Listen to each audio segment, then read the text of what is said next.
You have two times to make a first impression. First is how you look. Second is when you open your mouth.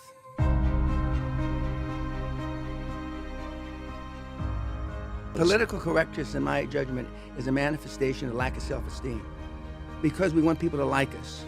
We want to fit in. We don't want to stand out. It's getting worse and worse and worse. Self-esteem is built the first 7 or 8 years of life. Like the Spartans used to take the kids away from their parents at 7 or 8 years. There was a reason for that. 2 years, 5 years, they're happy. 7 years, it starts to change because who helped to raise you? Who raises you? A mom, sometimes a dad if he's around, an older brother, sister, and a grandparent. What do they know about high performance? Nothing, normally, nothing. And if love and religion got the job done, we wouldn't have all the problems we've got. Now it's socially unacceptable to whack your kids. I was raised, spare the rod, spoil the child. And now there's no discipline. The first thing I noticed when I walked in, young kids, nobody was on time, the engineer wasn't there, and nobody got mad. But the kids now don't want to be jolted, and they feel entitled. And I say, entitled to what? You haven't done a goddamn thing. If my daughter, our daughter was here right now, my daddy treats everybody the same, like shit. I treated her like her two older brothers.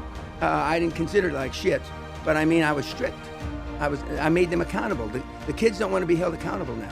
And if they miss a deadline or they miss being on work on time, they got an excuse. They say traffic. Well, leave earlier, you fucking moron. I mean, what do you mean? I don't give a fuck about traffic. I'm a hard guy. And I make them accountable. You're fucking late, you're out. Don't come back. You can't be late. You're either early or don't come. And so the kids today, their parents never made them accountable. And their grandparents apparently didn't make their parents accountable.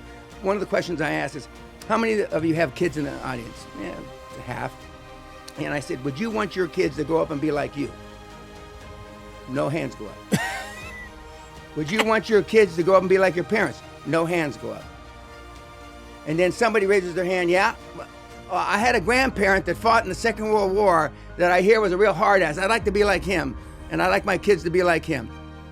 They already know that they're setting intuitively. Absolutely. But we've gotten used to it. It's become our comfort zone. It's become our comfort zone being not held accountable, because most people don't want to be held accountable. They want to be able to do whatever the hell they want when they want. And true leadership is me getting that person to do what I want them to do when the fuck I want them to do it. It's not IQ, it's initiative. I would rather have a guy with a lower IQ but a lot of initiative than the opposite. Focus on the few, not the many, laser beam focus, and absolute 1,000% total commitment and willing to make personal sacrifices. And the kids don't want to make any sacrifices now. I had no plan B. Until I was 60 years old, I spent 125% of every fucking dollar I ever made. If I made $1 million, I spent $1,250,000. If I made $10 million, I spent $12.5 million. Okay? 1 year I made $100 million and I spent $125 million. Okay? I don't believe in plan B, because if you have a plan B, I mean, you use it. I'm still 50, 60 hours a week. Yeah. And I haven't had to work in 35 years.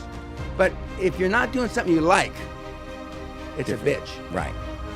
Focus on the few, not the many. And you got to be all in, total commitment. And at all costs, there is no plan B. And not last but not least, the fact that you're not going to succeed the first time. Rarely do you succeed the first time. There's life choices and they have consequences, Jack says, which I agree. That's a nice way of saying it, but there's no balanced life. You're either all in or you're not.